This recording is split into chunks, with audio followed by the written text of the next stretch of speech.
Let's go ahead and jump into a dialogue here so we can get an idea of how this works. So today we're going to have two dialogue practices. One is in a family, give you a kind of an idea of how these strategies work, and one is in a business.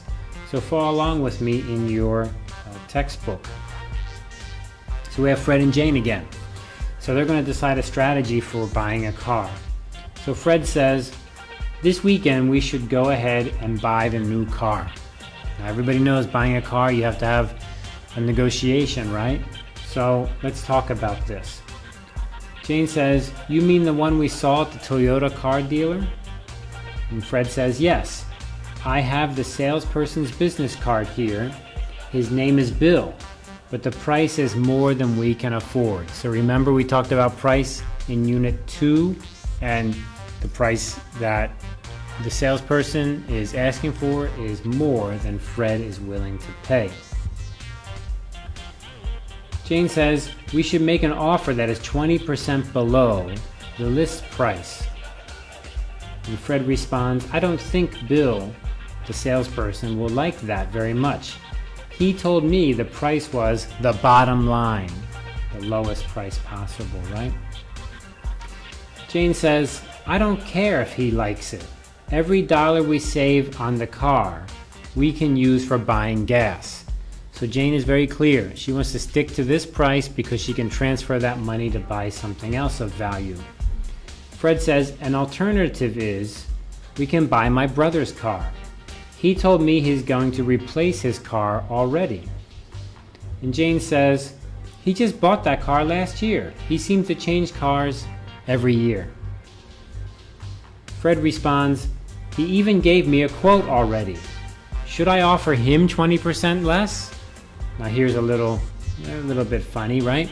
So Fred is saying, I have my brother selling his car. Maybe we get his car because the Toyota car maybe is too expensive. It's over our price that we set the limit on. That was our goal. We don't want to go over that. And so Jane says, well, okay, let's think about something else. So everybody seems to be moving forward. And then Fred says, well, should I ask for 20% from my brother, 20% discount from my brother? And of course, that's kind of funny, right? Would you ask your brother for a 20% discount? Maybe you would. But I think a lot of people think, well, that's kind of hard to do. Why is that hard to do? Well, he's your brother. You don't want to cause trouble. You don't want to cause bad feelings. So here we have the two questions, right? We're kind of ending up with the two questions. Right now we're facing the question of, well, how important is that relationship? And the other question, how important is it for you to get that price, right? Let's jump back here. Jane says, of course not. If we pressure him on price, he may not help us paint the house this summer. So we don't want to pressure your brother on price because he's already going to do us a favor. So we want to have a good relationship with him. Fred says, oh yeah, so we want to stay on his good side. We want to stay friends with him over a long term, so we don't want to pressure him. And Jane agrees with that. Right.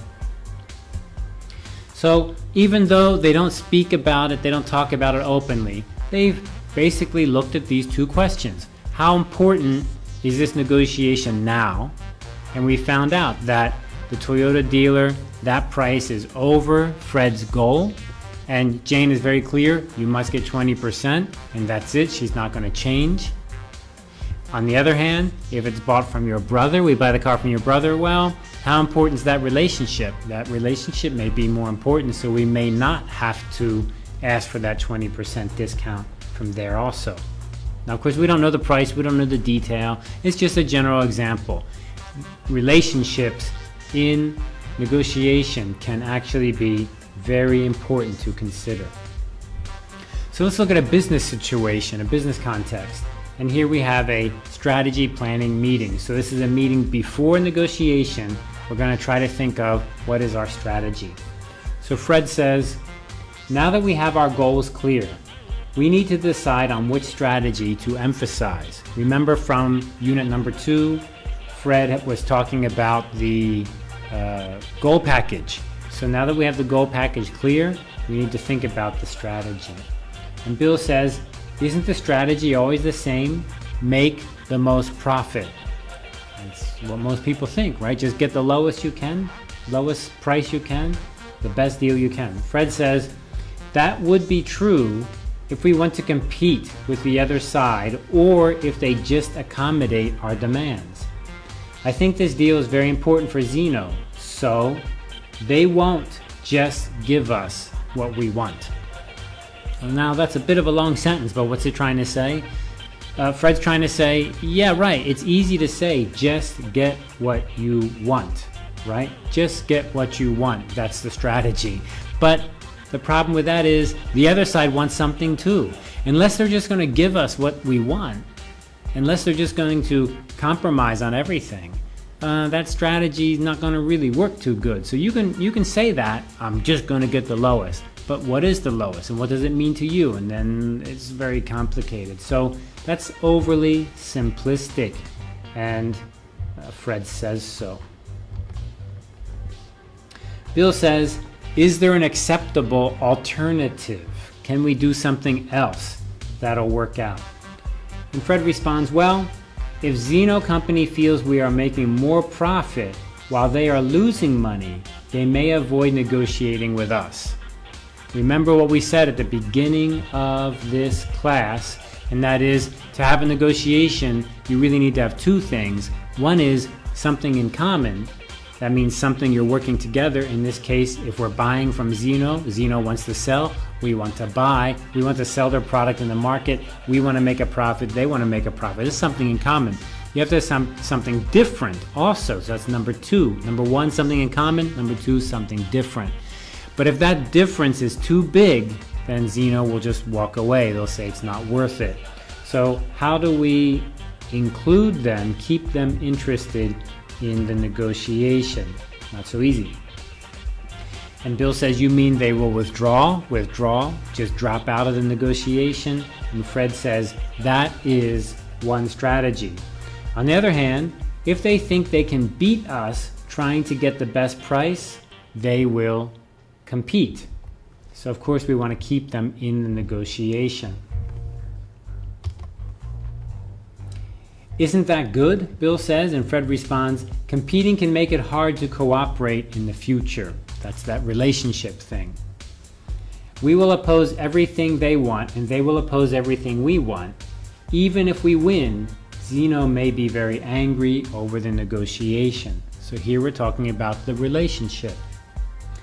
Bill says, maybe we don't need Zeno in the future. And Fred responds, if we have a good alternative, you could be right. Right now, however, Zeno is the best supplier we have. So now we're asking, how important is this right now? How important is this Zeno company to us right now?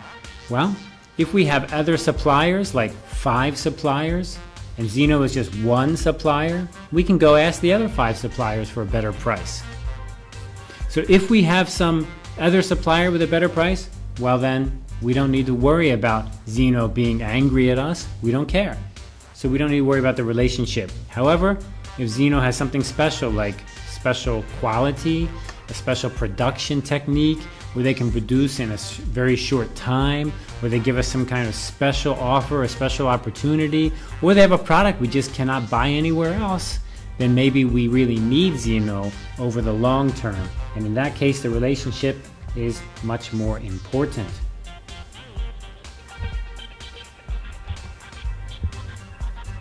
So let's jump back here. So we need to collaborate with them, Bill says. And Fred says, right. We need to make sure everything we do and say in the negotiation, our tactics, help support the strategy of collaboration. So right here, we see that Bill and Fred have chosen a very clear strategy. What is their strategy? Collaboration. We're going to talk about that in a moment. Bill says, this way both sides will find the deal acceptable.